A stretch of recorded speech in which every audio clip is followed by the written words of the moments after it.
सत्संग चला था, वस्तु की स्वतंत्र जो प्रकृति है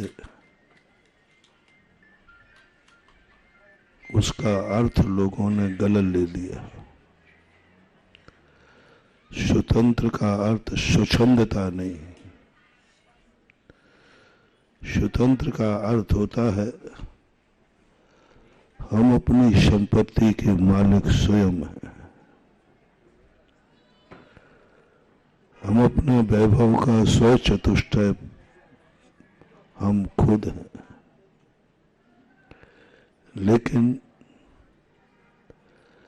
तुम्हारा स्व चतुष्टय, तुम्हारा स्व वैभव तुम्हारे हाथ में नहीं रहना चाहिए। दीपक जलता है, घी जलता है, बाती जलती है, लेकिन कोई भी दीपक अपने आप नहीं जल सकता। मालिक दीपक है, घी और बाती को जलना है, स्वतंत्र है, जलने के लिए स्वतंत्र है दीपक, हमेशा से स्वतंत्र है, किसी का इंटरफियर नहीं है, क्योंकि सब कुछ स्वयं का है, घी भी बाती भी सब कुछ स्वयं का है। लेकिन दीपक स्वतंत्र जल नहीं सकता जब तक कि कोई माचिस की काड़ी का सहयोग न मिले। कैसी प्रकृति के नियम बना दिए। दीपक जिंदगी भर जल सकता है लेकिन स्वयं नहीं जल सकता। जलने में स्वतंत्र है लेकिन जलने का प्रारंभ वह दीपक स्वयं नहीं कर पाता। इतनी सी परतंत्र कर दिया, इतना दूसरे के अधीन कर दिया। कितने ही काल तक दीपक भरा रखा रहे, जब तक वो माचिस की काड़ी का निमित्त नहीं मिलेगा वो कभी जल नहीं सकता। क्यों इतनी सी परतंत्रता रख दी? क्यों परतंत्रता रख दी? जब इतनी शक्ति दी थी तो स्वयं जलने की भी शक्ति दे देता। दीपक जब चाहे जब जल सकता है, लेकिन प्रकृति यदि स्वयं दीपक को जलने का अधिकार दे देती तो अभी तक ये सारा संसार जल गया होता, सब संसार जल गया होता। क्योंकि दीपक को जब चाहे जब जल जाएगा। उसको ये तो ज्ञान है ही नहीं कि यहाँ घास रखा है, यहाँ तेल रखा है, जब चाहे जल जाएगा, जब चाहे जल जाएगा। तुम्हारे हंडे में घी रखा है, वहीं जल जाएगा। तुम मुंह में खाने के लिए घी डाला है, मुंह में जल जाएगा, क्योंकि उसका तो अधिकार है। तुमने हाथ में उठाया, जल गया। यदि काश घी को स्वयं जलने की योग्यता आ जाती तो मैंने इस पर चिंतन किया, ये घी सारे संसार को जला के राख कर देता। इसलिए प्रकृति ने कहा कि ये घी, तू जलने की शक्ति तेरे में है, तू स्वतंत्र है, लेकिन तू जलेगा जब कोई विवेकवान तुझे काड़ी लगाएगा। क्योंकि गाड़ी लगाने वाला विवेकवान होगा, बुद्धिमान होगा, वो उसी समय जलाएगा जिस समय जरूरत है। वह वहीं जलाएगा जहां जरूरत है, वो उतना ही जलाएगा जितनी जरूरत है। जरूरत है। और आज ये दुनिया भस्म होने से बची है। आज ये दीपक हमारे लिए शगुन है। आज ये दीपक हमारे लिए प्रकाश पुंज है, मात्र एक कारण से कि घी को स्वयं जलने की योग्यता नहीं है, बाती को स्वयं जलने की योग्यता नहीं है। बस इतना से कारण से कल अपन ने दूसरा प्रस्ताव पास किया था ना आप लोगों ने, उसका नुकसान बता रहा हूं कि जब संपत्ति मेरे नाम है तो मुझे खर्च करने का अधिकार हमें ही होना चाहिए। लो, हम घी को खर्च करने का अधिकार देते हैं, पर घी कब जल जाएगा, बहुत अनर्थ हो जाएगा। माचिस की काड़ी जलाने वाला बहुत विवेक से जलाएगा, जितना जलाना, जब जलाना, कहाँ जलाना, आसपास का देख करके जलाएगा। इसलिए दीपक शगुन है, स्वयं जलता है, इसलिए शगुन नहीं है। घी किसी दूसरे के द्वारा जलाया जाता है, इसलिए शगुन है। रत्न दीपक को शुभ नहीं कहते। एक रत्न दीपक हुआ करते थे, आज तो देखने में आते नहीं। रत्नों का प्रकाश, ज्योतिष शास्त्रों में रत्न दीपक को शुभ नहीं कहा, और रत्न दीपक को इसलिए स्वतंत्रता दे दी गई क्योंकि वो किसी को जला नहीं सकता, प्रकाश दे सकता है। जला नहीं सकता, प्रकाश दे सकता है। तो वो रत्नत्रयधारी अरहंत और सिद्ध भगवान, उनको किसी दूसरे की जरूरत नहीं है, क्योंकि उनमें प्रकाश देने की शक्ति है, किसी जलाने की शक्ति नहीं है, विनाश करने की शक्ति नहीं है। जिन द्रव्यों के पास किसी का विनाश करने की शक्ति नहीं होती है, उन्हें स्वतंत्र अधिकार दिया जा सकता है। जैसे सिद्ध भगवान, अरहंत भगवान। हम साधुओं को 50-50, हमें ज्यादा अधिकार नहीं, आधा स्वतंत्रता दी है, क्योंकि हम भी गड़बड़ कर सकते हैं। तुमने गड़बड़ की, 12 योजन की द्वारका जला सकता हो। दीपायन मुनि ने थोड़ी सी गड़बड़, कल शाम को प्रश्न आया था ना, मुनि महाराज को पूरा अधिकार नहीं दिया स्वतंत्रता का, क्योंकि इनमें गड़बड़ करने की भी ताकत है। यदि इनका दिमाग बिगड़ जाए, अस्खलित हो जाए, तो स्वयं बर्बाद हो सकते हैं, सामने वाले को बर्बाद कर सकते हैं। दीपायन मुनि स्वयं बर्बाद हो गए, सारी द्वारका को भस्म कर दिया। तो प्रकृति ने नियम बनाया है नेचुरल, जिसमें दूसरे को भी विनाश करने की शक्ति है, उसे स्वतंत्र अधिकार नहीं दिया जाएगा। और जो ऐसे शुद्ध हो गए हैं, जो कभी दूसरे का विनाश कर ही नहीं सकेंगे, परिणाम ही नहीं होंगे, योग्यता का अभाव हो गए। जैसे सिद्ध भगवान, सिद्ध भगवान कितना भी प्रयास कर ले में, वो किसी का कुछ भी नहीं बिगाड़ सकते, क्योंकि वो शुद्ध है। अरहंत भगवान को हाथ पे हाथ रख के क्यों बैठाल दिया? क्योंकि इनके पास किसी को भी बिगाड़ने की शक्ति नहीं है, किसी का कुछ नहीं बिगाड़ सकते, कुछ भी नहीं। लाख उपाय करें अपन, ये कभी बिगाड़ने की शक्ति इनकी खत्म हो गई। और यही सबसे बड़ा मोटिवेशन लेना महानुभाव। धर्म क्या है, साधना क्या है, तपस्या क्या है, सज्जनता क्या है। जिस व्यक्ति में जितनी जितनी दूसरे को बिगाड़ने की शक्ति कम होती जाए, समझ लेना वो उतनी बड़ा धर्मात्मा होता गया। पहले मन से, तन से, धन से। हमारे यहां सबसे पहला कहा, तुम्हारा बल कौन सा है?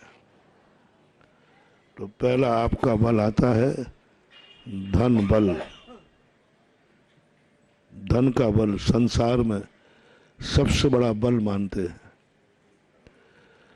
बस वही जैनाचार्य कहते हैं,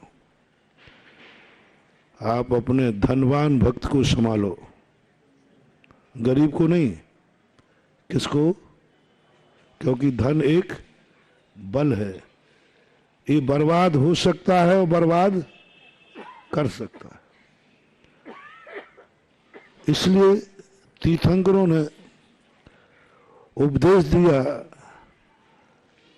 कि देश के राजा को सुधारो, चक्रवर्ती को सुधारो। समोषण में भी सबसे पहले ध्यान कौन सा उपदेश दिया जाता है? सारी पब्लिक बैठी है,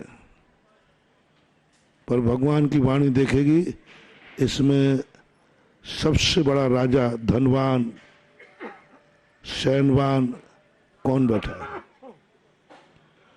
नेचुरल, भगवान को ज्ञान में नहीं आता, अपने आप प्रकृति कहती है इन सबको एक तरफ रखो, पहले इसको सुधारो। इसकी क्या कमी है, इसमें क्या वीक पॉइंट है, इसकी क्या बुरी आदत है। पर भगवान की वाणी उस अमीर की तरफ मुड़ जाएगी, चक्रवर्ती की तरफ मुड़ जाएगी। मैंने कहा था ना एक बार, गरीब लोग बड़े परेशान होते हैं, महाराज के पास गरीबों को टाइम नहीं है, अमीरों को टाइम ही टाइम है। अमीर आ जाए तो घंटों टाइम ही टाइम है, गरीब आ जाए चलो बाहर चलो, अभी मेरे पास टाइम नहीं है। ये आरोप तुम्हारा, मैं आज स्वीकार करता हूं, ये आरोप तुम्हारा गलत नहीं है, सही है। और मैं स्वीकार करता हूं, मेरी थोड़ी स्पष्ट बोलने की आदत है। आज भी कह रहा हूं, अमीरों के लिए मेरे पास टाइम है,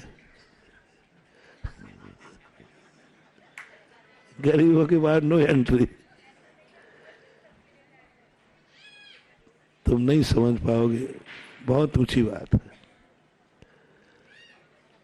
तुम्हें लगेगा कि ये अमीरों को टाइम दिया जा रहा है, नहीं महानुभाव। जिन गरीबों को हम अमीर नहीं बना सकते हैं, उनको अमीर बनाने की प्रक्रिया अमीर को समझ देना है। समझ लेना, जब कोई साधु अमीर को समय दे रहा है, कुछ ना कुछ देश का, समाज का उद्धार होने वाला है। उसके मन को पलट दिया। 1000 गरीब बैठे थे भूखे, महाराज जी बचाओ, हम मर रहे हैं। तो बताओ अब हम क्या करें? बताओ भैया, अभी हमारी रोटियों का इंतजाम नहीं है, अभी कहाँ मिलेंगी, कैसा मिलेगा? उसी में भी अंतराय आ जाए, बढ़ जाए, कुछ हो जाए, क्या करें बताओ? हम दया है मेरे पास, पाषाण का नहीं हो। आप रो रहे हैं, बच्चे रो रहे हैं, बिलख रहे हैं, खाने को नहीं, पीने को नहीं, दवाई को नहीं। अब बताओ मैं क्या कर सकता हूं? आप जो कहे मैं पीछे लगा दूं, लगा दूंगा। नहीं ठीक हुए तो मेरी गारंटी नहीं है। यदि पीछे लगाने से एक भिखारी की भूख की, पेट की आग बुझती है, तो लो मैं मंदिरों में नहीं रहूंगा, भिखारियों को पीछे लगाने के लिए चौराहों पर सुबह से घूमूंगा। गारंटी आप लो कि मेरे पीछे लगाने से उसकी भूख मिट जाएगी, पेट भर जाएगा। ले रहे हो आप? मैं तैयार हूं, मुझे कोई आपत्ति नहीं। यदि मेरे पीछे लगाने से सब लोगों की बीमारियां दूर होती है, तो मंदिर से उठ करके अस्पताल में चलने को तैयार हूं। नहीं होगा महानुभाव, नहीं होगा। मुझे छूट दो सारे गरीब, छूट दो कि महाराज हम गरीब हैं, आप हमारे कोई काम के नहीं हैं। सुन रहे हो गरीब लोगों, मेरे कोई काम के नहीं हैं आप। ये अमीर आ रहा है, इसको टाइम दे दो तो हमारा उद्धार हो जाएगा। इसको टाइम दो, मुझे नहीं दो टाइम। यदि विवेकवान गरीब होगा, बुद्धिमान गरीब होगा तो कहेगा नहीं मुझे टाइम मत दो, पर आज इनको दो टाइम दो। बस इसका दिमाग बदल दो। जैसे ही अपने कमरे के बाहर निकलेगा, सारे पेटों की आग 1 मिनट में बुझा देगा। एक अमीर सुधरता है, 1000 गरीबों की जिंदगी बनती है। एक राजा सुधरता है, पूरे राज्य की जिंदगी। पूरी प्रजा सही हो और राजा गड़बड़ हो तो क्या कर लोगे? यही तो हुआ है। हमारी प्रजा सही थी, लेकिन अंग्रेज राज खराब था। हम तो सब सही थे, हम सब सही थे, मुगल राजा खराब था। लो साहब हम कुछ नहीं कर पाए, हमारे मंदिर टूटते रहे, हम कुछ नहीं कर पाए। हम तो सब भक्त थे ना, राजा बिगड़ा था, अपन तो नहीं बिगड़े थे ना। हमने मंदिर अपने आप तो नहीं किया है, हमारी मूर्तियां खंडित की गई, अपन लोगों ने की कि राजा ने की? अपन ने क्या कर लिया? क्या करोगे तुम? बीच में आओगे तुम्हें भी निपटा देगा। पूरी जनता, पूरी जैन समाज आंखों से देखती रही अपने भगवान को टूटते हुए, अपने देश को उजड़ते हुए। क्या कर लिया अपन ने? कर भी क्या सकते थे? एक राजा बिगड़ा है, राजा का दिमाग खराब हुआ है, प्रजा सही है, बंधु कुछ नहीं कर पाओगे आप। हम साधु लोग कुछ नहीं कर पाए। हम साधुओं की क्या हालत की? 600 साल तक उत्तर भारत में दिगंबर मुनि का विहार नहीं हो पाया। आपके कारण, भक्तों के कारण, राजा के कारण, राज्य के कारण। भक्त तो चाह रहे थे। भक्तों के भजन देखो कैसे लिखे हैं, बे गुरु कब मिल हैं। कैसे भजन लिखे? बे गुरु कब मिल है। तड़प रहे हैं कि गुरु का एक बार दर्शन हो जाए, लेकिन राजा ने कह दिया नहीं हो सकता, नहीं हो सकता। दिगंबर मुनि को कपड़े पहनना पड़े दिल्ली के अंदर 12वीं शताब्दी में। भक्तों ने पहनाए कि राजा ने? राजा ने कहा नहीं घूम सकते, नहीं तो सारे मुनियों को कत्लेआम कर दूंगा। भट्टारकों का जन्म क्यों हुआ? इसलिए हुआ, कुछ नहीं कर सकते। इसलिए नीति कहती है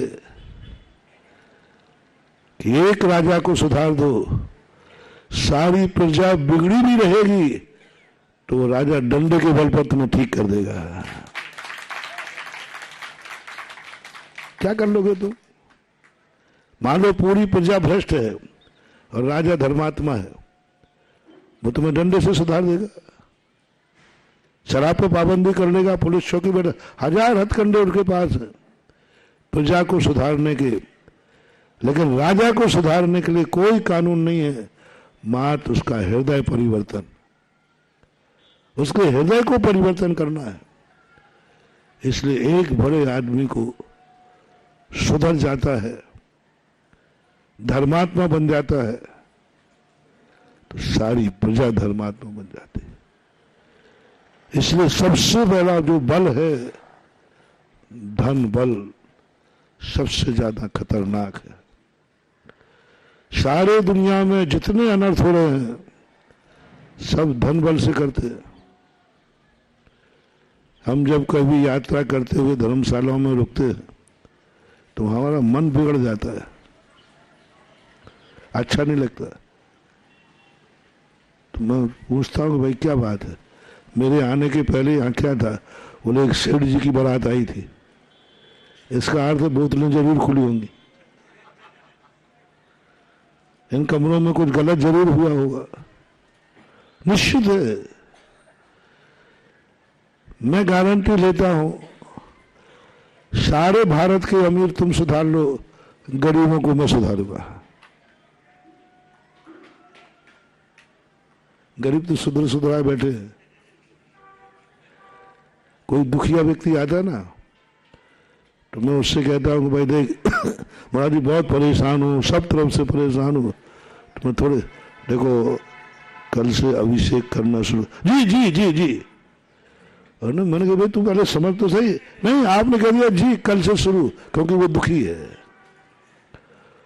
और एक बड़े आदमी को मंदिर तक लाने में कहो मेरा पूरा चतुर्मास निकला है बड़ा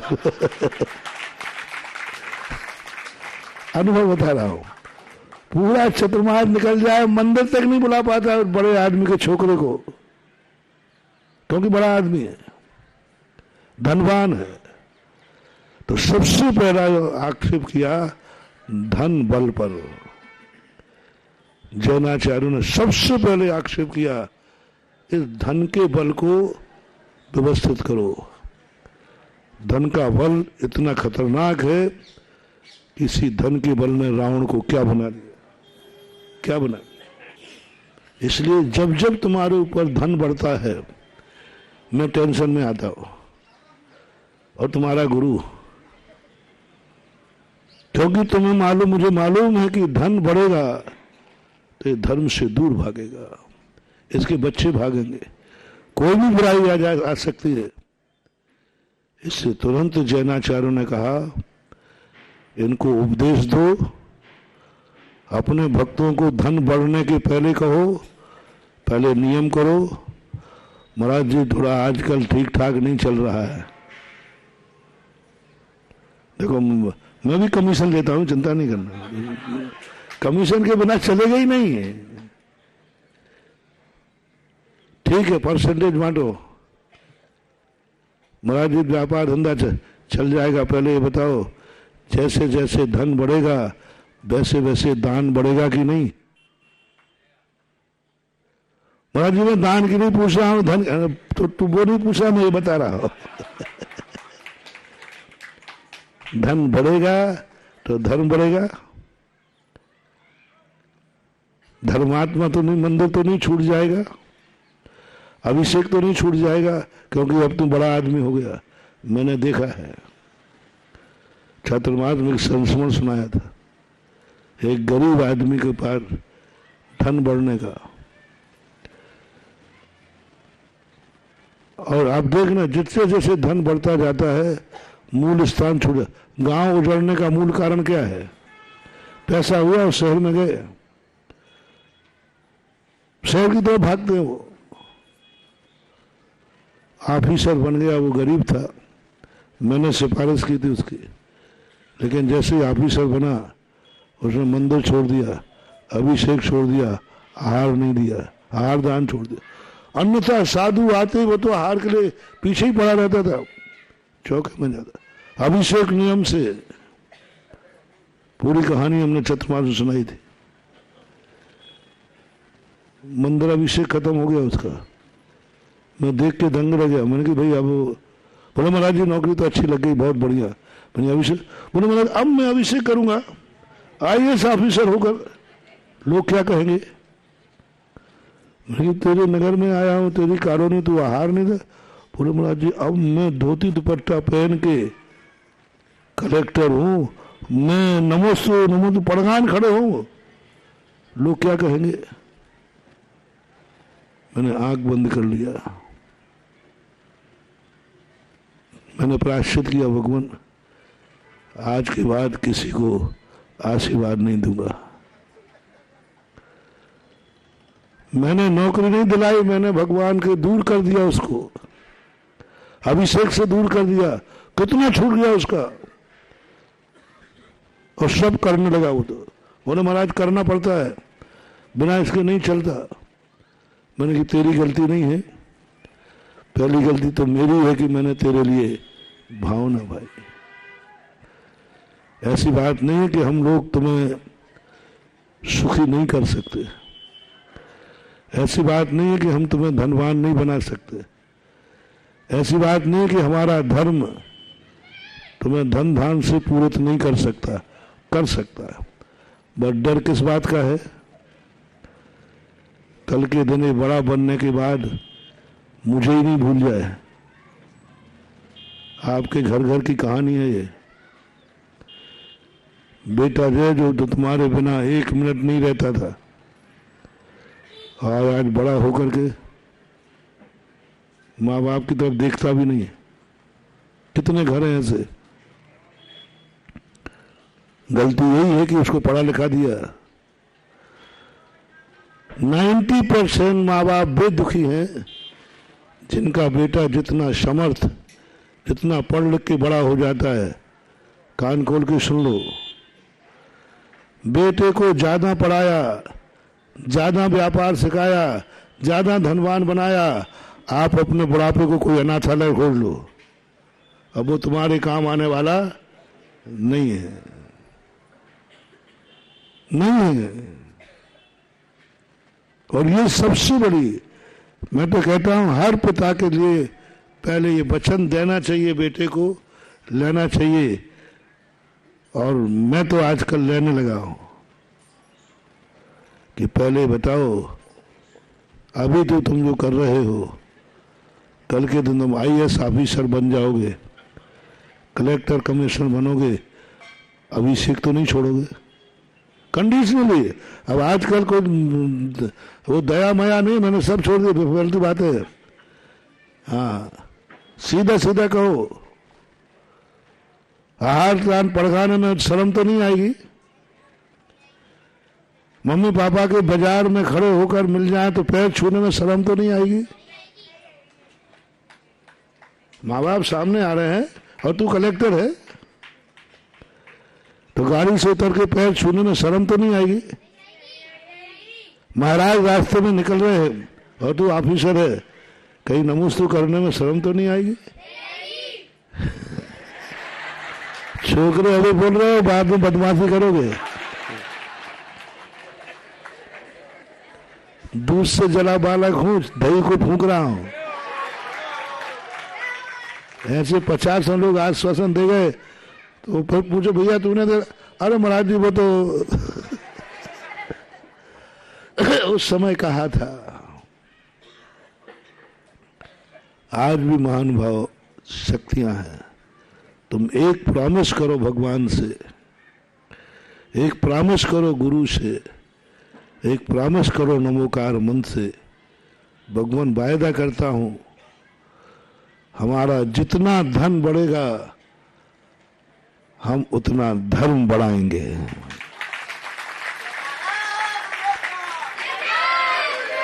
जितने ऊंचे उठेंगे, जितने ऊंचे उठेंगे उतने ही हम झुकने को तैयार रहेंगे। कितना भी धन बढ़ेगा, हम जो आज गलत मार्ग पे नहीं है, धन आने के बाद भी हम गलत मार्ग पर नहीं जाए। आज तो नहीं है क्योंकि आज धन ही नहीं है। यदि मेरे पास धन आ गया तो भी मैं नियम करता हूं, अपनी जिंदगी में कोई व्यसन नहीं आने दूंगा। कोई नशा नहीं आएगा, कोई गुटखा, कोई शराब नहीं आएगी, कुछ गलती होगी ही नहीं। आज भी अभिषेक है, चक्रवर्ती भी बन जाऊंगा, तब भी प्रभु सुबह आप मुझे धोती दुपट्टा में मंदिर में देखोगे। चक्रवर्ती का वैभव मैंने पढ़ा, पूर्व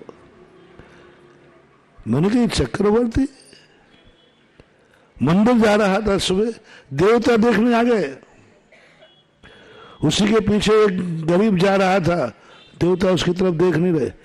देवी कह रहे उसी की तरफ क्यों देखा, ये भी तो जा रहा है। बोले आफत का मारा जा रहा है और वो जन्म जन्म का धर्म का मारा जा रहा है।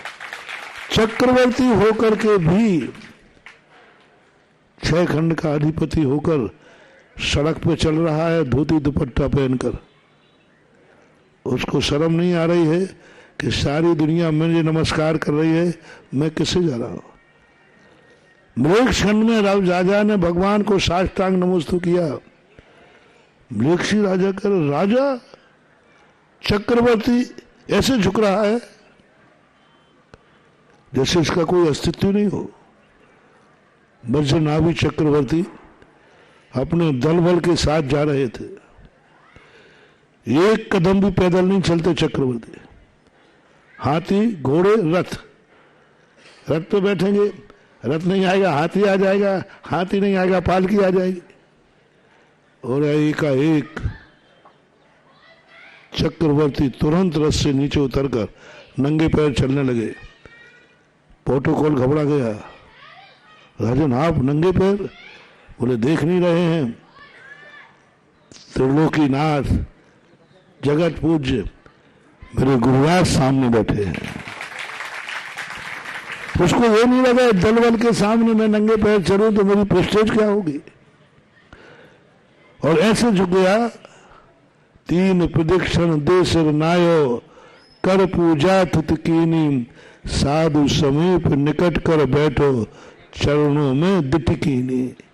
चक्रवर्ती की दृष्टि कहाँ है? भगवान के चरणों में, जो दुनिया को ये बता रहा है, हे दुनिया वालों, हम भली तुम्हारे लिए चक्रवर्ती हैं, लेकिन इस चरणों की मैं धूल हूं। चरणों में तो टिकी नहीं, उनकी दृष्टि चरणों पर टिकी हुई है। कौन इसका को बिगाड़ सकेगा क्या? जो पहले से प्रॉमिस करके आया है कि मैं कितनी भी ऊंचाई पे आ जाऊं, मैं धर्म को नहीं भूलूंगा, प्रभु मैं अभिषेक को नहीं भूलूंगा, प्रभु मैं आहार दान नहीं भूलूंगा, प्रभु मैं माँ बाप को नहीं भूलूंगा। आज जब हम बालक हैं गोदी में, करोड़ों माँ सभी लोग बालक लोगों को, कि आज जो हम बालक हैं माँ बाप की उंगली पकड़ के चल रहे हैं, गोदी में हैं, उनके बिना एक दिन नहीं रह पा रहे हैं, जिंदगी की अंतिम श्वास तक मेरी यही आदत बनी रहेगी कि मैं माँ बाप को नहीं भूलूंगा। देखो कैसे तुम्हारे जीवन में अनाथपना आता है, कैसे अनाथ आता है। आज जो मैं हूं, कितनी बड़ा राष्ट्रपति बन जाऊं, माँ बाप के सामने सदा वही रहूंगा। यदि हर बेटा ये संकल्प कर ले तो बोलो देश का क्या होगा? कोई स्वर्ग जाना छोड़ देगा। मगर स्वर्ग देखना है तो चलो आगरा के कमला नगर में देखते हैं, क्योंकि वह हर आदमी अभी उसी दशा में है जिस दशा में लोग दुखी पन्ने में रहते हैं। दुखी लोग मंदिर में आते हैं, लेकिन मैंने एक मंदिर देखा जहां सुखी लोग मंदिर में आते हैं। मैंने देखा कि यहाँ पर गरीब लोग मंदिर में आते हैं। मैंने एक मंदिर देखा जहां अमीर लोग मंदिर में आते हैं। बस मुझे वही मंदिर पसंद है जो अमीरों से भरे रहते हैं।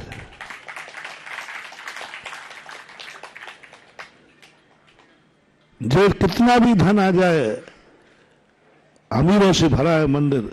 गरीब लोगों को खुशी मनाना, थोड़े लोग पीछे आ जाना, घंटे भर बाद दर्शन कर लेना। यदि अमीरों से मंदिर भर जाएगा ना, तो मेरी गारंटी है उस कॉलोनी में कोई गरीब बचेगा ही नहीं, हो ही नहीं सकता, क्योंकि एक अमीर आदमी मंदिर में है। एक अमीर आदमी भगवान का अभिषेक का लोटा लिए है, एक अमीर आदमी महाराज को प्रदान कर रहा है, एक अमीर आदमी अपने माँ बाप के पैर छू रहा है। समझ लेना अब दुनिया का विनाश, क्योंकि सबसे बड़ा धन बल था और धन की बागडोर किसको आ गई? कल वाली बात। मैं इनकम का तो आशीर्वाद दूंगा, खूब कमाओ बेटा, दिन कमाओ, रात कमाओ, 24 घंटे कमाओ, 24 घंटे कमाओ, खूब कमाओ। माटी को सोने भाव बेचो, सोने को माटी भाव मत बेचना। खूब कमाओ जम के, बस एक मांग डोल हमें दे दो, खर्चा करूंगा तो वो महाराज के अनुसार करूंगा, बस इतना। खर्चा करूंगा तो जिनवाणी माँ के अनुसार करूंगा, खर्चा करूंगा तो मम्मी पापा के अनुसार करूंगा। खर्च कमाई की लिस्ट तुम बनाओ, खर्च की लिस्ट माँ बाप को दे दो। मैंने कमाई कर ली, वो माँ बाप से मत पूछना, वो अब कमाने का तरीका तुम खुद जानो, और ला के माँ बाप के पास रख दो और कहो मम्मी पापा अब उसको खर्च कैसे करना है वो आप बताओगे, आप बताओ मुझे खर्च करना। बेटा अब तुम कमा रहा है तो खर्च, बोले नहीं पता दे, मैं जिस गुरु का चेला हूं नहीं, और सच्चा पिता भी होगा तो अपने बेटों से एक वचन जरूर ले लेना, बेटा तुम खूब कमाओगे लेकिन खर्च की लिस्ट हम बनाएंगे, हम बनाएंगे। बस इतना सा सूद तुम्हें अपने घरों में लाना है, इसके बाद फिर मुझे कोई तुम्हारी चिंता करने की जरूरत नहीं है। देवता उतर के तुमसे शिक्षा लेने आएंगे कि इस घर के बेटे इतने कमाऊ हैं, इतने कमाऊ हैं, लेकिन खर्च की लिस्ट उनके बड़े लोग बनाते हैं। ये चक्रवर्ती इतना कमा रहा है लेकिन खर्च की लिस्ट कौन बनाएगा? चक्रवर्ती यही पूछने के लिए गया था आदिनाथ भगवान के चरणों में। 3 प्रसंग आए उनके चरणों में। एक, बेटे का जन्म हुआ उसी समय 9 निधियां प्रकट हुई आयोधशाला में, चक्र रत्न प्रकट हुआ और कोषगार ने कहा साहब अक्षय निधियां प्रकट हो गई हैं जो कभी खत्म नहीं होंगी। चक्रवर्ती उसी समय समाचार हुआ, भगवान को केवल ज्ञान हुआ। चक्रवर्ती कहता अक्षय निधियां, बिना कमाए धन आएगा उसमें? बोले हाँ साहब, कोई नहीं जीत सकेगा तुम्हें, सुदर्शन चक्र उत्पन्न हुआ है। चक्रवर्ती सम्यक दृष्टि था, उसने कहा आय तो हो गई हमारे पुण्य से, अब मुझे खर्च कैसे करूं, खर्च कैसे करूं? तो उसने कहा नहीं मंत्री जी अभी कोई निधि खोलना मत, पहले मैं भगवान के पास जाता हूं, भगवान से कहूंगा भगवान मेरे यहां अपरंपार धन आ गया है, मेरे पास अक्षय निधियां आ गई हैं,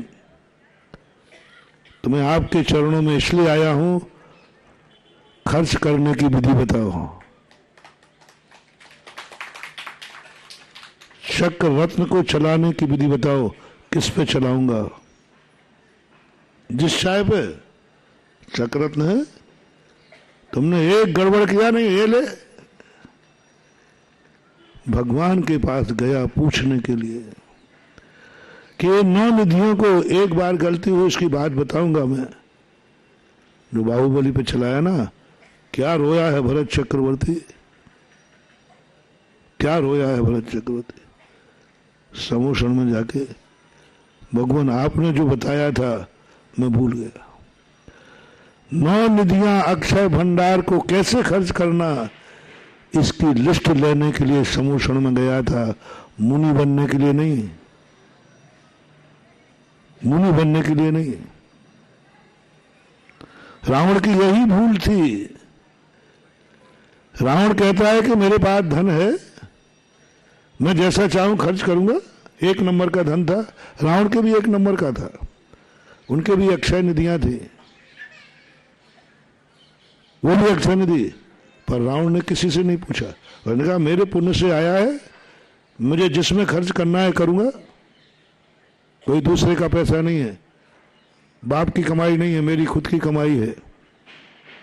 बस ये अहंकार आया और उन्होंने कहा तोड़ दो ये मकान, सोने का बना दो, लंका सोने की बना दो, मेरे पैरों की जूतियों में रत्न जड़ दो, ये फर्श सारे के सारे रत्नों के कर दो, मेरा धन है। और अय्याशी शुरू। कान खोल के सुनो रे, कलयुगी रावणो, जब तुम्हारे पास चाहे 1 रुपया आए, चाहे 1 लाख आए, चाहे 1 करोड़ आए, चाहे 1 अरब आए, सवाल उसका नहीं है। यदि तुम्हारे पास पैसा आया है, बचा है, हाथ में रख के पूछो तुम्हारा क्या भाव आ रहा है। वो रावण को तो अपन ने कहानी में सुना है, लेकिन सही कहीं यही तो रावण नहीं है। मैं थर्मामीटर दे रहा हूं, वो पैसा बचने के बाद तुरंत तुम्हारे मन में अय्यासी का भाव आए। किसी से नहीं, कुछ भी भाव नहीं आया, पैसा है, बचा है, ऐश करेंगे। दोस्त को फोन किया, चल यार कहाँ चलना है, 1 लाख रुपया बचा है, चलो कहीं चलते हैं, ऐश करते हैं, घूमने जाते हैं। जो तुम्हारी पावन मन में भाव आवे, वो तुम्हारे करने का मन आ गया बुरे कार्यों में। पैसा तुम्हारा है, इसमें कोई संदेह नहीं है।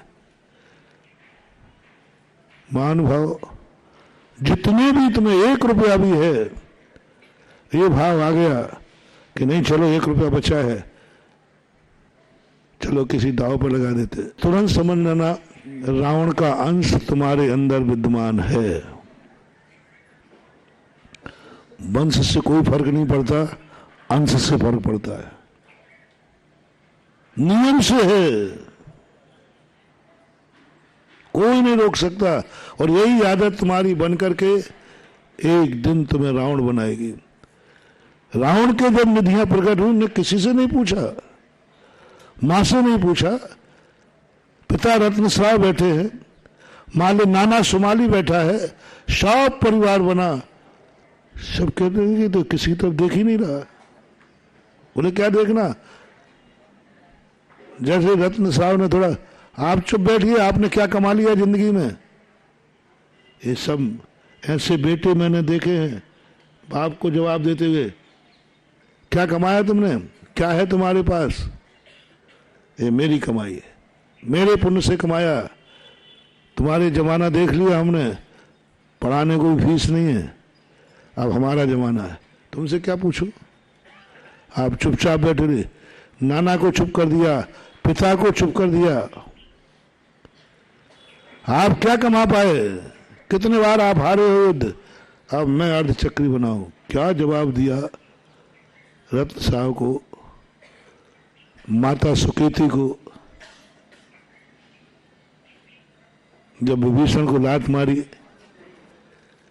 तब माँ के पास पहुंचा, माँ भैया ने मुझे राजसभा में लात मारी।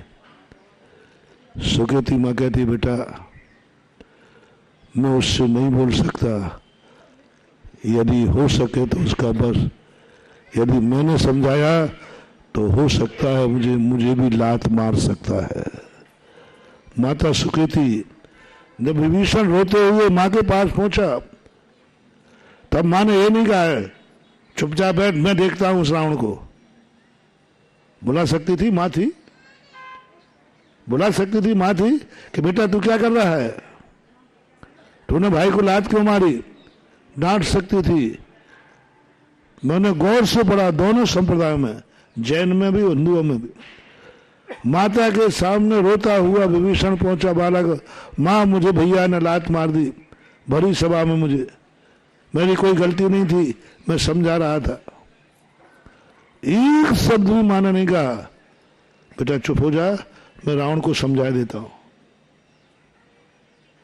माँ ने एक ही शब्द कहा, बेटा आप कुछ कहो ना माँ। बोले नहीं, वो मुझे भी लात मार सकता है, मुझे भी ठुकरा सकता है, मुझे भी अपशब्द बोल सकता है, उसको धन का बल है, बोल सकता है, कुछ नहीं कर पाएंगे। भाग तू यहां से, मेरे सामने आकर के तेरी कत्ल कर देगा वो, मेरे सामने आकर तुझे बंदी बना लेगा जेल में, मैं कुछ नहीं कर पाऊंगी, कुछ नहीं कर, भाग तू, सवेरा होते ही लंका को छोड़ दे। मैंने कही माँ कह रही बेटे से, अरे माँ जिंदा है, दोनों बेटे हैं उसके, और भूषण के तू भाग जा। हो सकता है उसका दिमाग खराब, मेरे सामने कहो तुझे मार डाले, मैं कुछ नहीं कर पाऊंगा, क्योंकि उसको उसको बहुत पुण्य का उदय है, उसके बाद धन का इतना बल आ गया है कि वो अब किसी की सुनने वाला नहीं है। विभीषण को मां ने भगाया था, भाग तो रात में भाग, सवेरे होते रावण पता नहीं क्या करेगा, भाग तू राम की शरण में चला जा। ओहो, एक मां अपने एक बेटे को दुश्मन की शरण में भेज रही है, दुश्मन की शरण में भेज रही है, और मानती है मां कि अभी जो सामने दुश्मन है मेरे बड़े बेटे का वो दुश्मन है। बोले नहीं, तो दुश्मन की शरण में चला जा, यहां मत रुक, क्योंकि मेरे बड़े बेटे में ये भाव आ गया है कि ये सब कमाई मेरे पुण्य से है, मैंने कमाई है, मेरी 7 पीढ़ियों में भी इतना धन नहीं था, मैंने कमाया तो मैं खर्च करूंगा। ऐसा परिणाम सभी लोग, मोटिवेशन, जब भी तुम्हारे मन में परिणाम आ जाए, जो मेरी कमाई है किससे पूछना, मैं जिस चाहे मैं खर्च करूंगा, समझ लेना तुम्हारा रावण का अंश हो, तुम्हारी गति वही होना है जो रावण की हुई, तुम्हें वही जाना है जहां रावण गया। फोन नंबर मेरे से ले लेना उनका, हाँ रावण का नंबर मैं दे दूंगा, कहाँ है एड्रेस मैं पता है पूरा, बिल नंबर लिखेगा, बिल्कुल मकान नंबर बता दूंगा मैं, 30 नरक में, फलाने प्रस्तर में, कॉलोनी में, फलाने बिल में रावण मिलेगा। ये दुर्गुण आज आपको छोड़ना है, आपको छोड़ना है। कैसे करके दुर्गुण छोड़ना है? गुण पालिए। भरत चक्रवर्ती भी वही अक्षय निधियां, उससे ज्यादा धन, रावण का आधा राज था और चक्रवर्ती पूरा। चक्रवर्ती कहता है नहीं, भगवान को केवल ज्ञान हुआ। पिताश्री कौन थे भरत चक्रवर्ती के? आदिनाथ। केवल ज्ञान हो चुका था, अब तो और जगत पिता बन गए।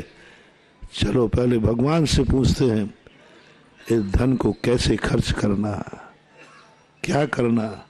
पहली बार चक्रवर्ती पद है, इसका क्या उपयोग करना।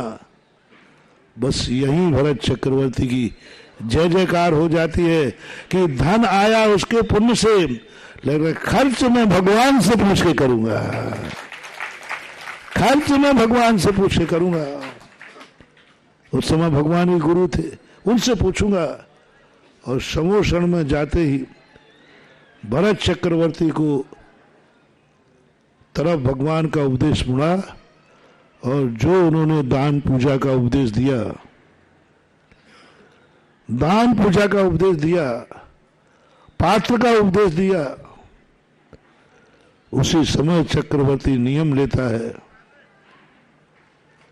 कि मैं बिना दान के भोजन नहीं करूंगा, बिना दान दिए मैं कोई भी गृहस्थी नहीं करूंगा। सारा सबसे पहले मंदिर से निकल के दानशाला जाता था। सबसे पहले उसने अहिंसक दान को पात्र किसे मानो, तो ऋषभदेव ने कहा किसी को भी दान दे दूं? बोले नहीं, पात्र को। तो क्या करो? बोले जा तू अपने आंगन में फूल पत्ते बिछा दे, जीव जंतु बिछा दे, और वहां बैठ जा। जो तुम उनको बुलाओ, यदि उनको कुचलते हुए वो यहां आ जाएं, उनको दान मत देना। और जो तेरे डर से भी ना डरे और कहें राजन मैं नहीं आ सकता, तो थोड़ा तू रौब दिखाना, राजा की आज्ञा है, शीघ्र यहाँ आओ। मालूम राजा की आज्ञा के उल्लंघन का परिणाम क्या निकलेगा? मौत। सारे लोग वहीं खड़े रह गए। बहुत सारे लोग तो जल्दी आओ तुम लोग, बन भाई बहन जल्दी, सब दौड़ दौड़ के आ गए उन फल फूलों को जीव जंतु कुचलते हुए। राजा बुला रहा है, कुछ लोग खड़े रह गए, बोले राजन मैं नहीं आ पाऊंगा। बोले तुम मेरी आज्ञा का उल्लंघन कर रहे हो, मालूम है मृत्यु दंड है इसका। बोले साहब मालूम है, मालूम है, आप मृत्यु दंड देंगे मुझे मंजूर है, लेकिन जीवों को आंखों से देखते हुए कुचल के मैं नहीं आ सकता। बाद में बहुत लोभ दिया, बहुत प्रलोभन दिया।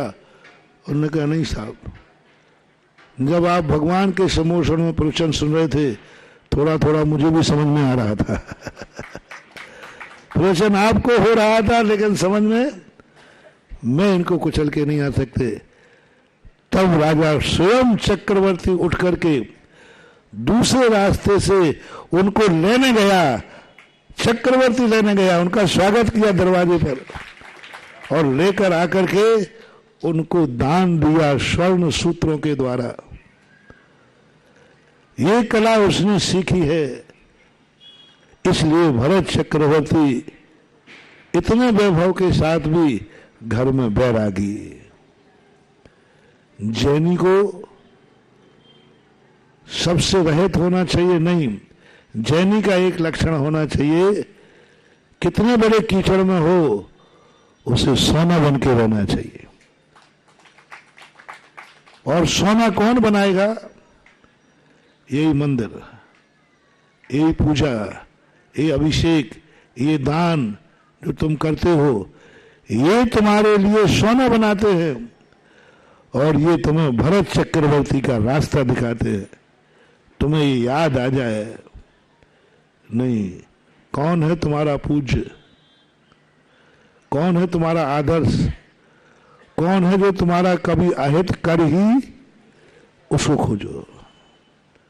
चातुर्मास में मैंने कहा था, एक व्यक्ति बताओ जो तुम्हें विश्वास हो कि कुछ भी करेगा ये व्यक्ति कभी मेरा अहित नहीं कर सकता। एक व्यक्ति चाहिए मुझे, अपनी जिंदगी में सोच लो, जो कभी तुम्हारे मन में कोई कहे देखो ये तुम्हें जहर दे रहा है, तो तुम्हारे मन में क्या भाव आवे? कल कहा ना लक्ष्मीबाई का, ये तुझे मार डालेगा, तो तुम्हारे मन में क्या भाव आवे? ये मारेगा भी तो, बोलो जल्दी बोलो, मेरे हित में मारे। स्वप्न में भी भाव नहीं आए कि ये मेरा अहित भी कर सकता है। ऐसा व्यक्ति कौन है तुम्हारी जिंदगी में?